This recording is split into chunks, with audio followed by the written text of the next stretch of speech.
everyone, I'm Sheila Brown, and I'm here today to share a family favorite at Christmas time. Well, it used to be at Christmas time, but I make it all year round now. This is my famous cheese ball that I've made for 40 years, and it's a very, very simple recipe. And why I make it all the time now is because we used to start it out, we used to eat it with our favorite cracker, but now my family has decided it tastes really delicious on top of hamburgers and hot dogs. So here it is.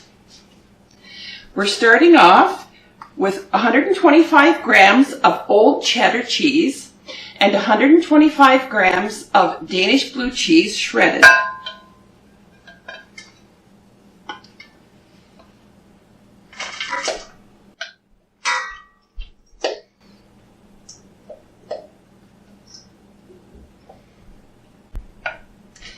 We're going to add to this, I'm saying 2 tablespoons of diced onion, but you can make that a larger amount or a smaller amount, whatever you prefer.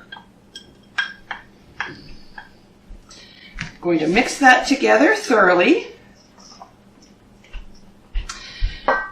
And the final thing to this very simple recipe are 250 grams of cream cheese, also shredded.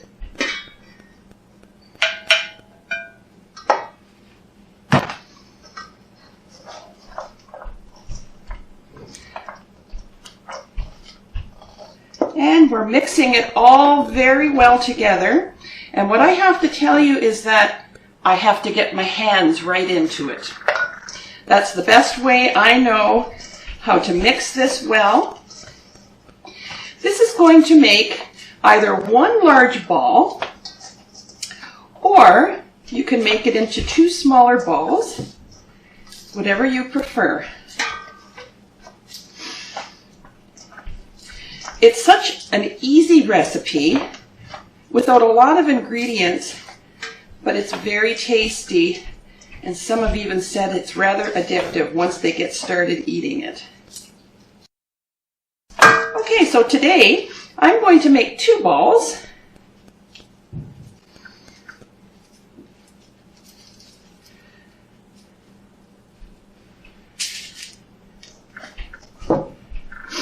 Roll it up. Now, if you would like to dress them up a little bit, you can put some, roll them in walnuts. I don't usually do that because so many people are allergic to nuts. And that's my very simple recipe, and I'm sure if you make it, you'll enjoy it very much. Have a Merry Christmas and a Happy New Year.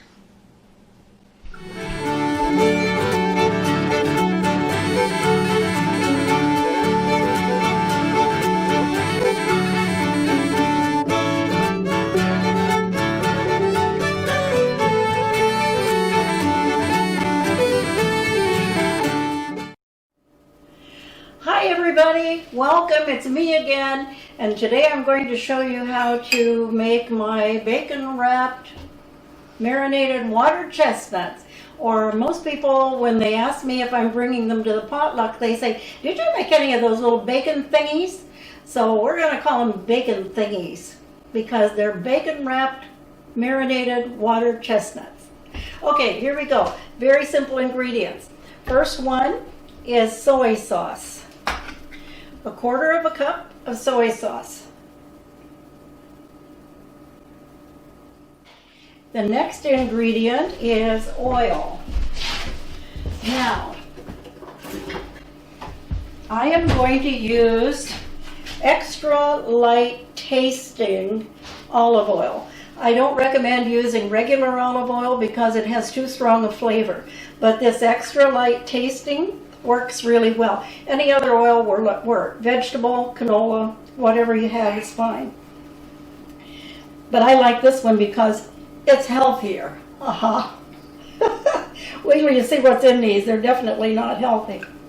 All right, 1/4 cup of that oil as well.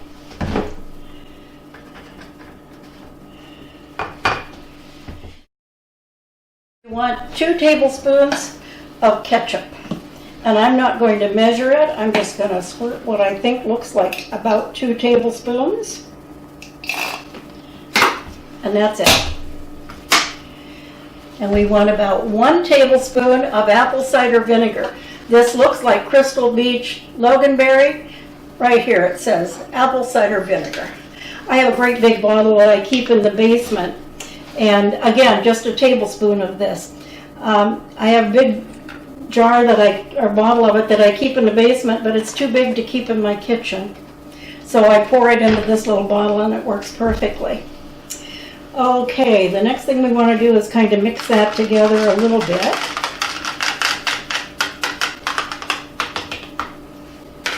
And we want just a few grinds of pepper. The recipe says a pinch of pepper. I kind of like pepper, so I end up putting in more than a pinch. But I try not to get too carried away with it, just so that it's got a dusting in there. And the only other missing ingredient is good old garlic. The recipe calls for 2 cloves of garlic. I like garlic, so I end up putting in more than 2 cloves most of the time.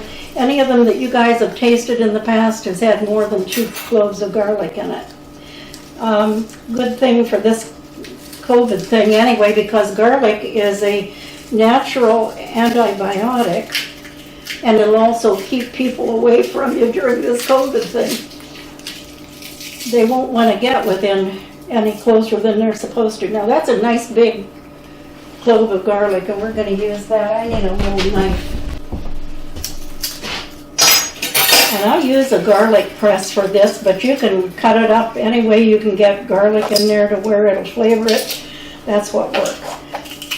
But I like using a garlic press because it's quick and easy. And the cleanup works pretty well. So here's another clove.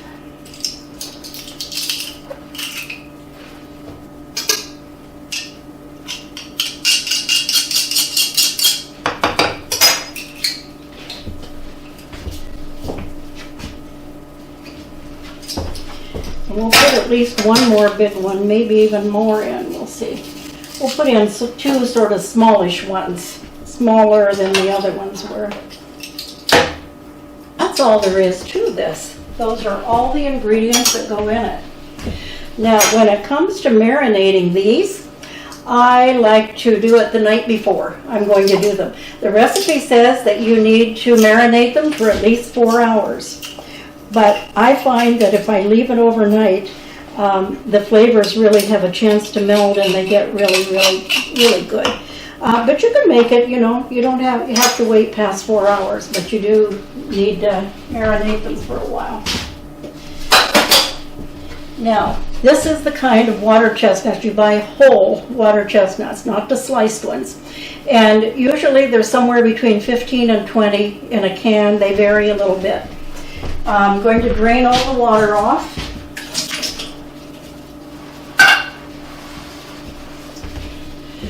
And all you do is mix this up a little bit. Make sure the garlic is in there.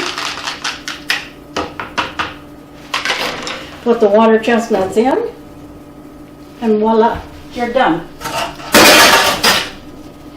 And I love using these little snap tight containers, and I'll show you why.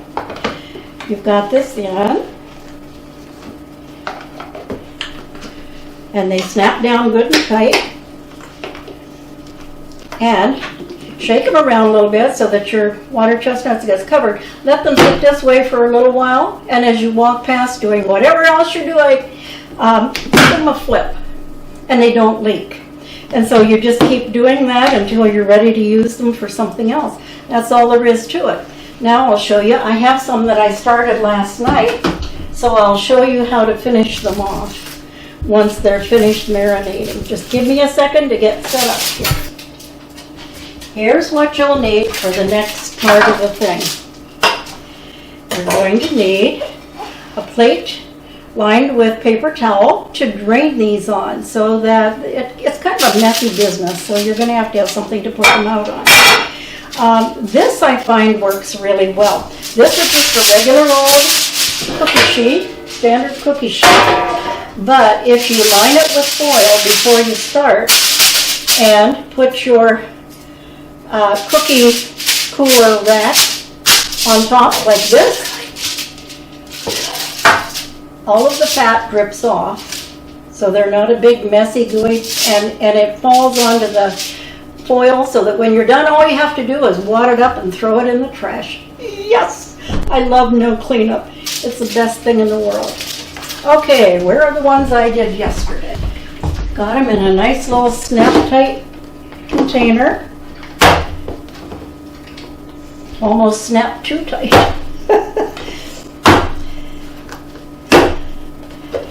There we go.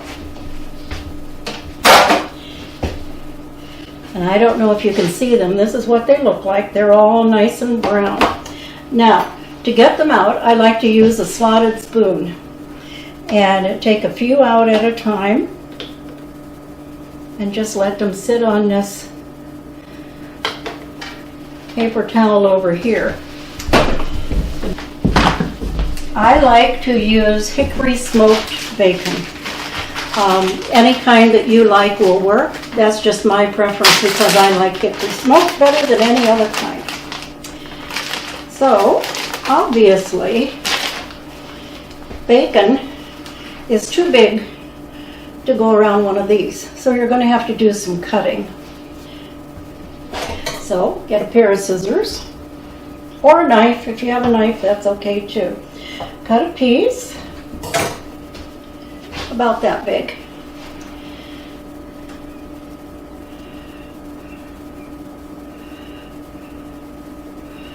Wrap it around.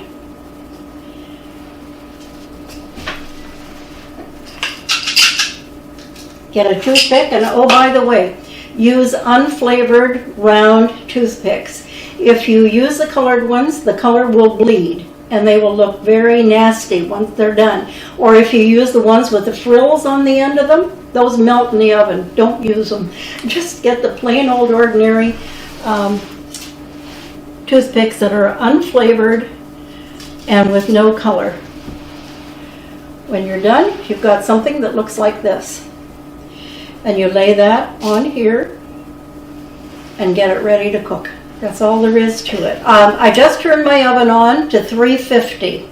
I'm going to preheat it. You can see that this piece of bacon is really wide, and it's too wide to go over any of those. So I end up just cutting it this way. And I really try to look for lean bacon, bacon that has lean strips in every piece, because personally I think they taste better. But that's just me. The length of time that you leave these in the oven depends on how thick your bacon is. Bacon varies from one thickness to another. So if you have the really thick stuff, it probably takes, I would check them after 20 minutes at 350. But they might take as much as a half an hour if your bacon is really thick. But if you use bacon that is much thinner, you'll just have to watch it and take them out as soon. It's a matter of getting the bacon cooked. So once the bacon cooked, that's it. You don't have to worry about the rest. This is what they look like when you get them all on there, and they are really yummy when you get them done. So they're just, every single one is just wrapped in bacon with a toothpick through it. That's all there is to it. So we're going to put them in the oven, and with bacon this thick, I think I'll start with 20 minutes at 350, and we'll see whether or not they're done. It might take a little longer than that, but we're going to start. So, see you in 20 minutes. Okay, the oven beeper just went off, so we're going to check to see if these are done. Give me a minute. And here we go. Look at those! They look great. Now, I usually check them to make sure that the bacon's done all the way around, and if it isn't, I just turn them over and put them in for a few more minutes. But these look pretty good. They look like they've done a pretty good job. So all we have to do is wait for these to cool long enough that we can put them in our mouth and eat them. Oh, I can't wait. They're so good. And in the next video, I'm going to show you how to make these. These are 3 ingredient and they're the best things you've ever eaten. So come back later. I'll show you how to make them. Bye for now.